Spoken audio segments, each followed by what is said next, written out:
Manila Broadcasting Company. Sa balita, komentaryo, isyu, serbisyo publiko. Aksyon Radio! Sa Bacolod, Aksyon Radio! Aksyon Radio!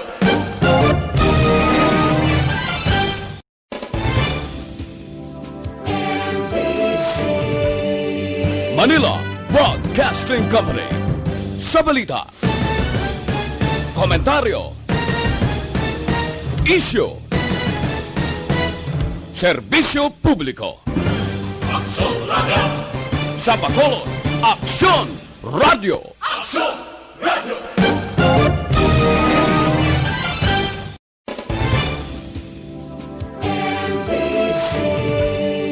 Manila Broadcasting Company. Sa balita, komentaryo, isyu, serbisyo publiko. Aksyon Radio! Sa Bacolod, Aksyon Radio! Aksyon Radio!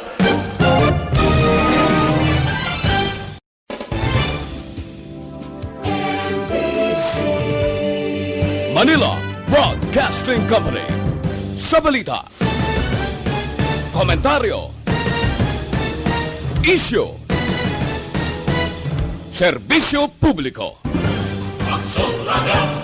Sa Bacolod, Aksyon Radio! Aksyon Radio!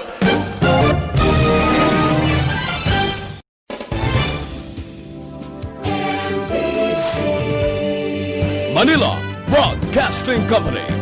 Sa balita, komentaryo, isyu, serbisyo publiko. Aksyon Radio! Sa Bacolod, Aksyon Radio! Aksyon Radio!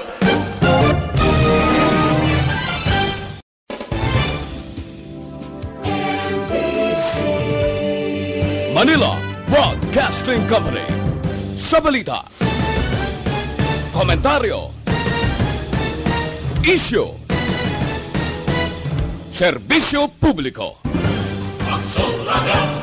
Sa Bacolod, Aksyon Radio! Aksyon Radio!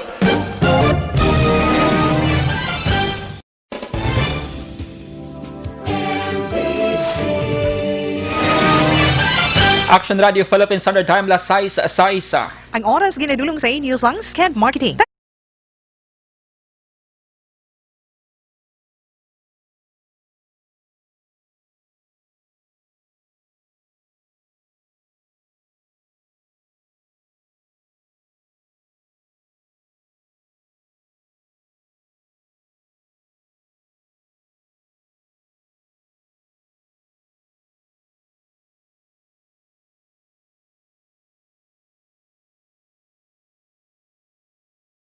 Balita Evening Edition. Magadulong sa inyo sang mga nagapanguna nga balita lokal, national, international, sports, kag entertainment. Aksyon! Balita Evening Edition. Kag karon ang inyo news team. Una sa balita, una sa aksyon. Bayang gabi syudad sa Bacolod, Western Visayas, kag bugos nga Pilipinas. Welcome na sa pangalagad sa Aksyon Balita Evening Edition. Karon nga adlaw Biyernes sa Agosto 14, 2020. Ako ang inyong atag balita, Aksyon Dale Salazar. Una sa balita, una sa aksyon. Para sa mga headlines, una kita sa mga balita lokal. Suspected NPA patay, duwa ka mga soldado pilason sa engkwentro sa syudad sang Gihulngan, Negros Oriental.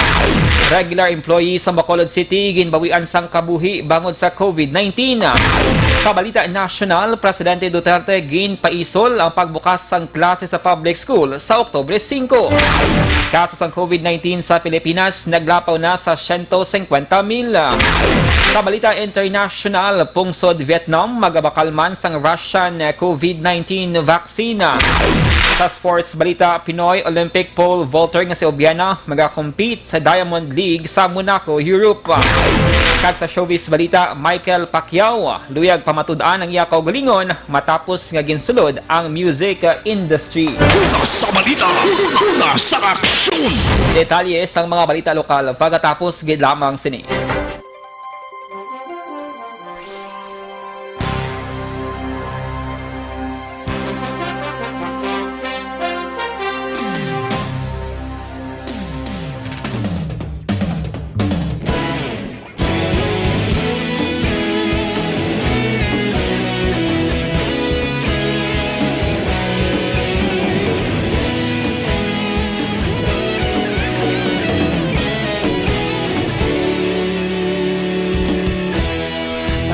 Pasimbanwa, mabugnaw nga hangin nagadapyan na. Ikaw nang ginapamatian namon ginasandigan. Tingog sang probinsya, kamatuuran ginapalap na. Minsay nga may dala, paglaong kag kasanat. Tinuig na nagligan, ikaw gihapon ang ako nga istasyon. Sa pagbudlak sang adlaw, sa pagtuhaw sang biton. Mga balita nga dala inspirasyon. Aksyon radyo, bakolod man sa gihapon. Padayon aksyon radyo, bakolod saludo sa imo. Padayon aksyon radyo, salamat isa pagserbisyo. Patas kag balanse, matuod nga mensahe, wala sang ginadampingan. Padayon aksyon radyo.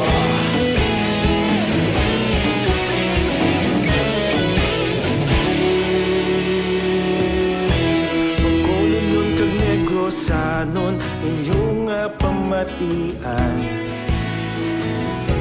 Istasyon nga nagapalaplag sang kamatuuran. Magbakod nga prinsipyo, reporter handa sa serbisyo.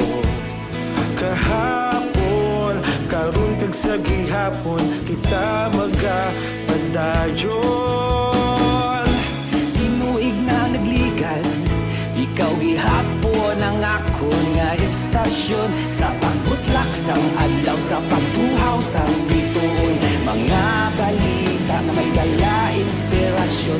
Aksyon radyo, bakolod man sa gihapon. Padayon aksyon radyo, bakolod saludo sa imo. Padayon aksyon radyo, salamat kit sa pagserbisyo. Patas kag balanse, matuod nga mensahe, wala sang ginadampigan. Padayon aksyon radyo. Una sa balita, una sa aksyon, sa Bacolod Aksyon Radio. Una sa balita, una sa aksyon, sa Bacolod Aksyon Radio. Ikaulog na ngay, sa bisan anong kalintangan. Responsable nga pagbalita, pagdayon nga ipalangnan. Malasig pero sigurado, aksyon nga may dala pagpalanggan.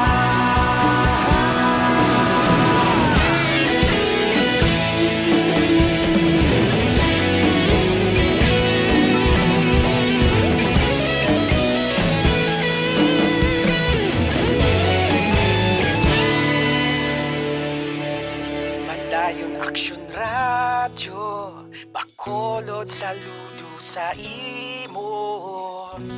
Padayon aksyon radyo, salamat kit sa pagserbisyo.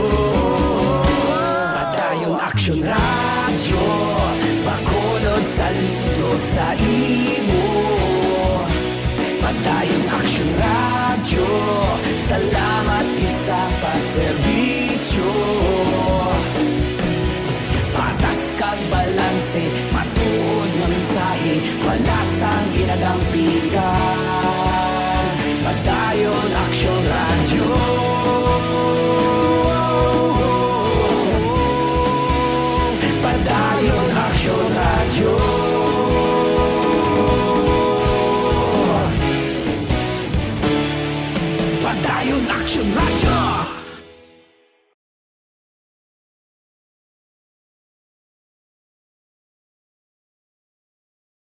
Sa balita, una sa aksyon.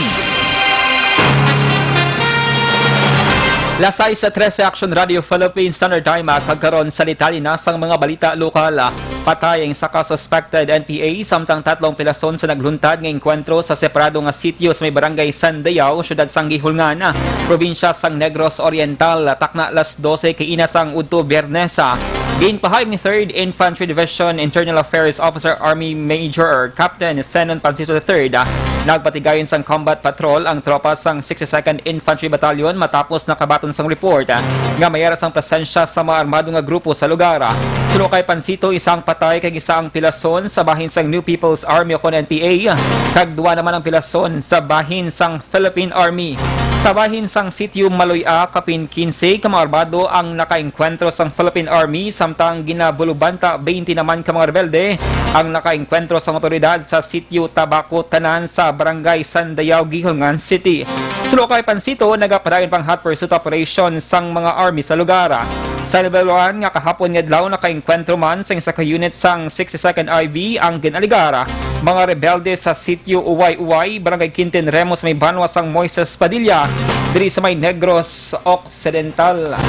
Nag-resolve the encounter, dalawang bilya ng mga sundalo, our part, dalawa ang sugatan. On the part of the enemy, hindi pa namin alam as we are still scouring the part sa area. Labat yan si Captain Senon Pancito III sang 3rd Infantry Division. Sa iban nga balita lokal, ginkompirmar ni Bacolod Vice Mayor LC Familiara ng chairman sa Bacolod IATF ng isa ka regular employee sa Bacolod City ang napatay bangon sa COVID-19. Suno kay Familiaran ang napatay ang isa ka 59 anyos nga lalaki kag nagatrabaho bilang sweeper sa may Libertad Public Market. Sunod sa Vice Alcalde, base sa impormasyon ni iyan nakuha, nag-umpisa ang paglain sang pamatsyag sa mga empleyado matapos ngayon naghilot sa isa ka vendor nga ginahilanata. Sunod pa kay Familiaran, Agosto 10 sanggin paidalom sa RT-PCR test ang napatay kag nangin na positibo sa COVID-19.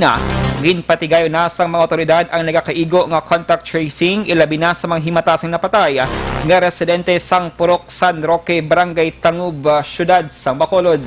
Regular employee na siya, male, 59 years old, from San Roque, Tangub, and that connection natin market sweeper. And that according to source dira, hindi may ginhilot siya ang dahilan na. Dapat yan si Bacolod Vice Mayor Elcida Familiaran. Ginklaro sang DOH Region 6 nga pwede mausar sa publiko ang eyeglass type nga face shield umpisa buwas nga adlaw Agosto 15. Iningin pagwa ang paglaro sang DOH kasunod sang palamang kutanon sang publiko angot sa specification sang face shield nga nasaad sa Department Order 0345 sang Department of Health. Sa mga mando na saad ang face shield ang dapat may adjustable band kag fits snugly against the forehead. Sa ginpagawa nga press statement sang DOH subong adlaw, importante ang face shield ang nagatabon sa bilog nga guya.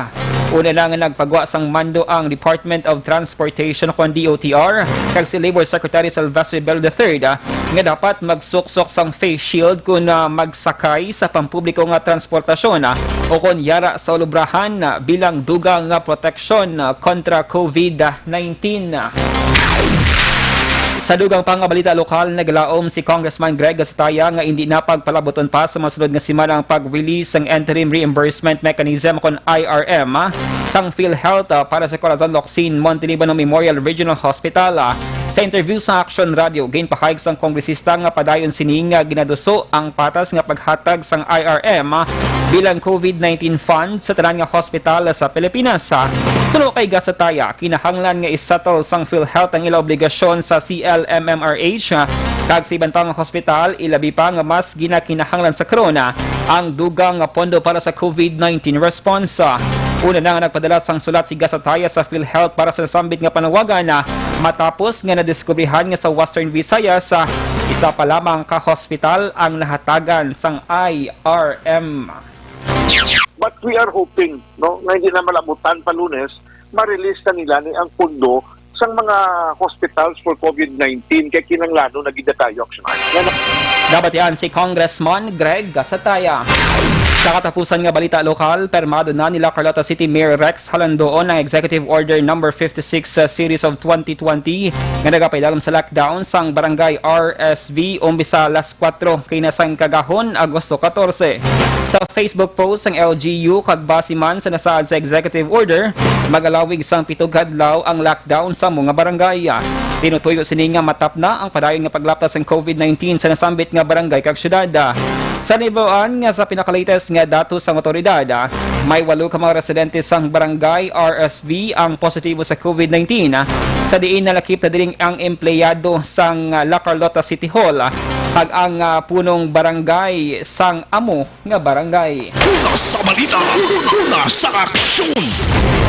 Lasay sa Desin Wawe Action Radio Philippine Standard Time, hinigid magkalipat nga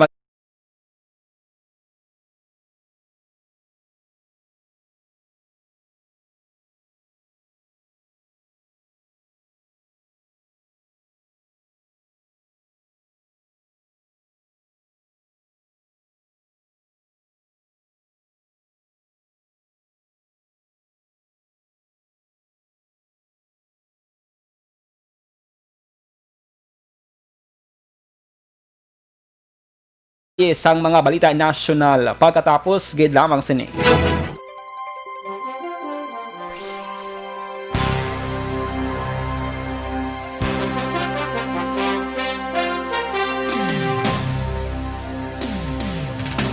Nick Scientific. Mayong gabi sa mga ka-action naton via Facebook Live sa Aksyon Radio Bacolod. And greetings kita na mga ka-action na sa sining mga tinion samtang naga-commercial kita no sa tag sa mga radio station dira sa inyong mga balay. So Facebook kita anay. Good evening lang kay Remy Azero, mayong gabi Action Dale watching from Barangay 35 Bacolod City. Good evening man kay Ma'am Remy. Amo man si Rico Alabado nga naga-monitor subong gabi. And good evening man kay Rose Guevara. Good evening Action Radio watching from Alabang, Muntinlupa City. Oy, kamusta ka mo dira sa may Alabang? Kamusta dira ang sitwasyon sa COVID-19? I hope nga safe ka mo dira sa sining nga tinion no kag halong-halong ka mo dira always kay Rose Guevara. Good evening man kay Erwin DB Gonzalez. Good evening, monitor lang ko. Good evening Sir Erwin, and of course si Bia Jonathan. Mayong hapon Action Dale. Good evening Sir Jonathan and Araman. Present si Elizabeth Malaka Gamala. Good evening Action Dale. Keep safe. God bless. Ikaw man, Ma'am Elizabeth Malaka Gamala kag sa imo sininga pamilya. Good evening man kay Obligado April Ann Jimenez. Good evening watching from Makati City, Manila. Keep safe everyone. Ikaw man, Miss April Ann Jimenez. Present man si Manjo Arneo. Good PM mga ka-aksyon. Araman si Chris Bellarmino Gray. Good evening.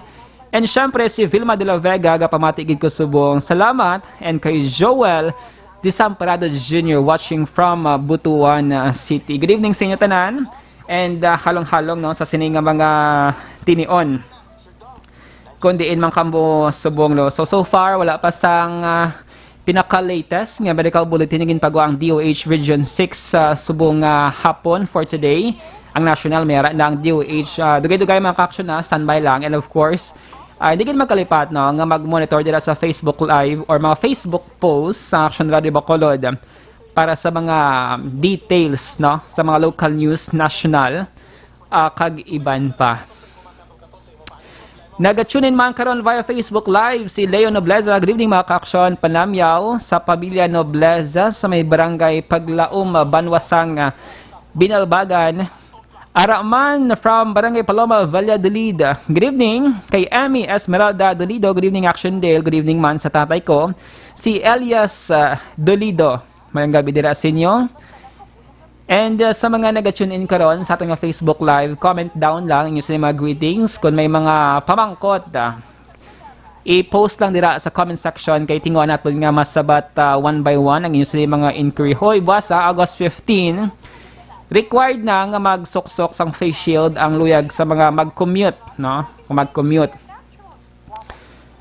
Magsakay ka sa jeep, sa lakyan, tricycle, barko, eroplano, as long as public transportation. Required na gid nga magsuksok sang face shield bilang dugang protection kontra COVID-19. Gain clear na, no, mga ka-aksyon sang DOH nga as long as face shield mo is makakover sa mo sining itsura, halin diri si mga mata, ilong, kag pwede na. So wala labot nga may face mask ka sa sulod, surgical man or cloth mask, dapat may alagid sang face shield kung mag-commute.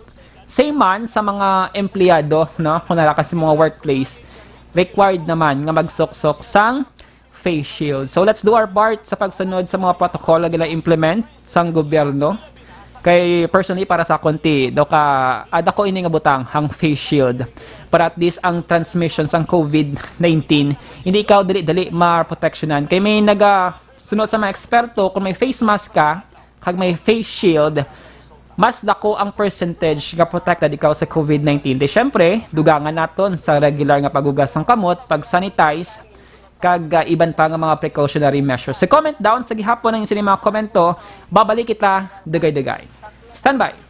Adlaw. Sa ko, maayo gid ang resulta. Makatulog na.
Sabi ni 5 Aksyon Radio Philippines Standard Time kagkaron sa detalye na sang balita nasyonal.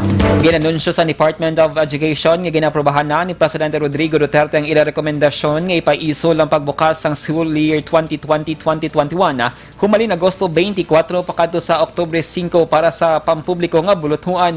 Sa virtual press conference subungad daw ginpahag ni Education Secretary Leonor Briones nga nagsumeter sila sang rekomendasyon tinalikdan ni Agosto 6 matapos ang Metro Manila, Cavite, Bulacan, Laguna, Rizal ang ginbalik sa modified ECQ. Suno kay Briones, base sa memorandum sang presidente, ila ipatuman ang pagpaiway sang klase sa mabot nga Agosto 24 bilang pagsunod man sa RA number 11480. Sa idalom sang among lahi, ang presidente base man sa rekomendasyon sang Secretary of Education ang mayara sang poder nga magtala na sang petsa sa pagbukas ng klase sa bugos nga pungsod sa tion sang state of calamity o kon emergency. Nagdangat na sa 153,616 COVID-19 cases sa Pilipinas matapos nadugangan sang bago nga 6,216 cases subong adlaw. Suno sa DOH, mayara naman sang 1,038 ka mga bag-o nga nag-ayos sa masakit o kon kabugasan nga 71,405 recoveries. May nagdugang nga 16 nga napatay bang sa COVID-19 o kon kabugasan nga 2,442 nga death toll.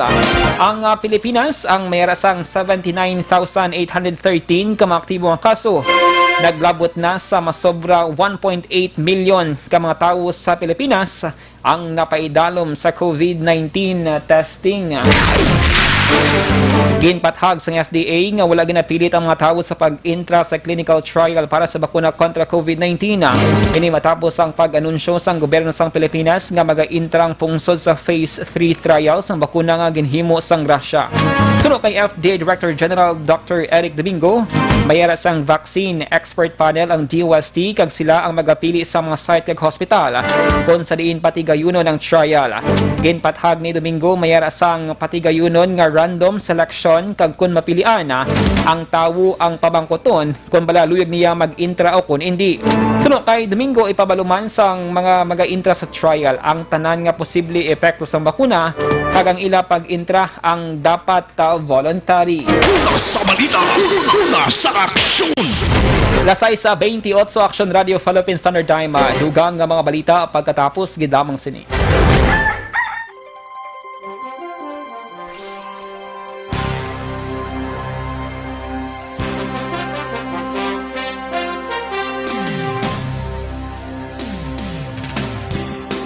track.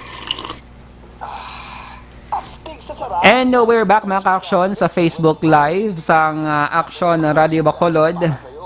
And i-check nato ng additional ng mga greetings sa atong sining mga ka-aksyon. Sa sining mga tinion, good evening lang kay Philip Snook, yung Gabi Aksyon. Good evening da sa taga Area sang 5. Area 5. No Seco si Palay, good evening. Araman si Fedi Sipok. Good evening, Action Radio, Action Dale. Pamati kami diri sa may Barangay San Miguel, La Carlota City. Oy, halong-halong kamo dira sa mga taga La Carlota City. Kundiin mo ka mga bayan sa Negros Occidental. Keep safe always. Good evening kay Sir Fedi Magsipok, no? So, naka-lockdown sa karon ang Barangay RSB sa area sang La Carlota City. Araman si Jolly Rose Dalisay Villoga. Good evening, Action Dale. Great ko lang, Dalisay Villoga family sa Shanda, Malaga. Thanks, Gid. Oy, di nga Shanda. Diri sa Negros. Na? Good evening dira kay Miss Jolly Rose Dalisay Villoga and the family. Araman si Jocelyn si Vita Olak. Mayang gabi. Padayon lang pag-hatag or pag-comment down sa inyo sining mga question or mga greetings sa sining mga tinion samtang naga-air, no, ang mga commercial sa kada radyo. Action Dale, good PM, ask ko kung dalaman ang colleges sa October 5 nga opening sang klase. Kung public school, no, so na siya October 5 gid na siya, pero kung private nga mga eskwelahan, mga private school, mayara sila sang discretion kung bala sundo nila ang DepEd or pwede man sila makaset sang another date. Do mayara sila kung baga autonomy, no, kung when sila magbukas sila sininga klase for 2020 to 2021. Na inang sabat para ka joy makauling, pero sa public school ya August 24 to October 5. Ang October 5 amo na siya ang World Teachers Day.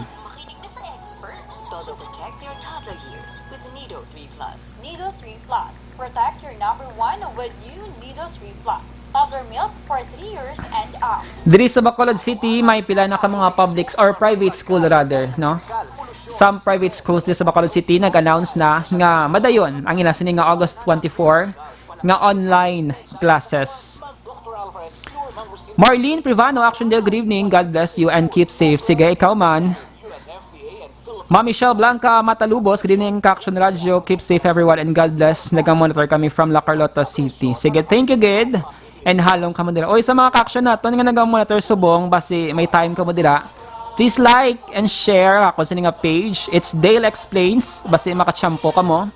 Maka-visit kamo sa akon nga page. It's DALE Explains, na. I-search nyo lang makita nyo dira mga ganap naton sa kabuhi.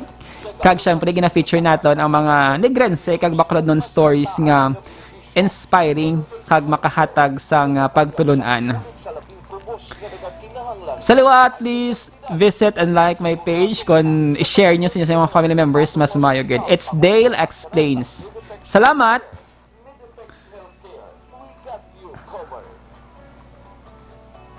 And si Mama ni Ken. Oy, si Mama ni Ken. Good evening kay Madam Needs Garcia. Good evening, Action Dale. Nan. Mayong gabi dila kay Tita Needs Garcia sang Barangay Takuling. Nalipat ko sa ila sining nga porok, no? So, good evening dira sa inyo. Chris John Bellones, kamusta dira sa Rojas? Daw kanami gid sa aton nga career. Okay gid kami diri subong. Halong-halong dira. Mayong hapon man.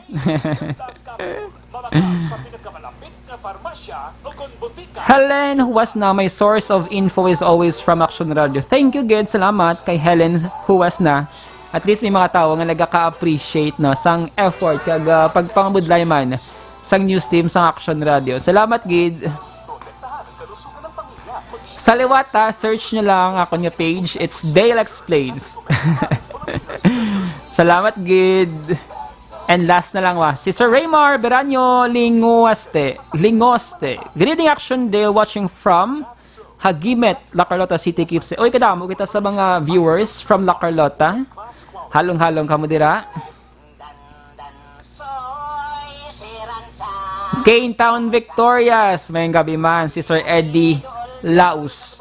Good evening, Action Day. Monitor lang kami diri sa may Kane Town Victorious. Thank you, Gid.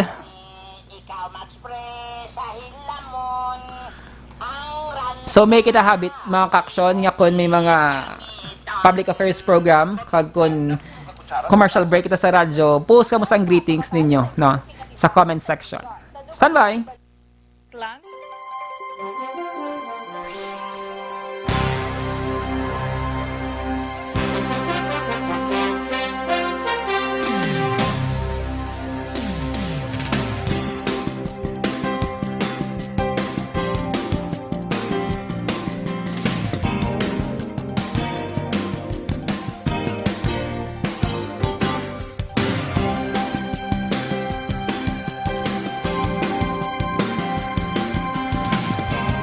Sa aksyon! Lasay sa 34 Action Radio Philippine Standard Time makagkaron sa detalye nasang balita international. Magabakalang health minister sang Vietnam sang Russian COVID-19 vaccine kasunod nga mayara sang liwat nga nagluntad nga outbreak sila nga pungsod matapos ang pila ka bulan nga wala sang local cases sang COVID-19. Wala gin palayag sang Vietnam kun pila ka doses sang Russian vaccine ang ila pagabaklon kag kun saan nila ini ginapaabot. Sudot sa Vietnam padayon man si karon ang ila pungsod sa pagdevelop sang kaugalingon nila nga bakuna. Una ginanunsyo sang Vietnam nga ang ilang nga bakuna ang mangin available sa katapusan sang 2021. Una gindayaw ang Vietnam bangod sa pag-contain sa COVID-19 pero mayara sa karon sang report nga bago nga outbreak sa may holiday city sang Danang nga nadeteka sadtong Hulyo 25. Una sa balita, una sa aksyon! Sa sports balita, nagbalik sa competition stage si Pinoy Olympic pole vaulter EJ Obiana kasunod nga magapakigbahin ini sa IAAF Diamond League Athletics sa Monaco sa Europa. Si Obiana nga nagapreparar para sa 2021 Tokyo Olympics kag magakompete sa mga atleta sa bugos nga kalibutan. Ang 24 anyos nga atleta ang nakakuha sang silver medal sa 13 trivenetong meet sa may Trieste, Italy. Duwa ka semana ang nakaligada. Sa Monaco tournament si Obiana ang magakompete batok sa 7 ka mga elite nga mga atleta. Lakip ng reigning Olympic gold winner nga si Thiago Braz ang Brazil.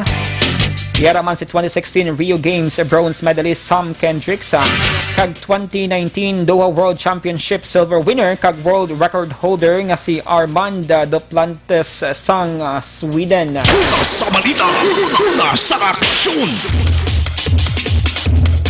Kag sa naman nga showbiz balita, luyag nga pamatud-an ni Michael Pacquiao ang iya sininga kaugalingon. Ini matapos nga madamo ang nagdayaw sa bata ni Senador Manny Pacquiao kag Jinky Pacquiao sa pagsulod ni Michael sa music industry kag ang damlag lang pagkanta sang hate song nga mayara na sang 8.4 million views sa YouTube. Pero kay Michael, luyag sininga pamatud-an nga kaya niya mayara siya sang talento kag wala nagasalig sa iyang mga ginikanan. Suno kay Michael, iya na naintindihan ang mga kritiko bangod sa iyang apelyido pero nagapati nga iya ginatrabahuan kung ano siya sa karon. Si Michael ang ikaduwang bata ni Manny kag Jinky. Una sa balita, una sa aksyon! Lasay sa 37 Action Radio Philippine Standard Time, inyo nabatian ang kabugusan ng mga balita sa Aksyon Balita Evening Edition. Karon nga adlaw Biyernes, Agosto 14, 2020. Sa liwat ako ang inyong atag balita, Aksyon Dale Salazar. Una sa balita, una sa Aksyon, sa Bacolod Aksyon Radio. Aksyon Radio! Live Manila Broadcasting Company. Sa balita, komentaryo, isyu, serbisyo publiko. Aksyon Radio! Sa Bacolod, Aksyon Radio! Aksyon Radio!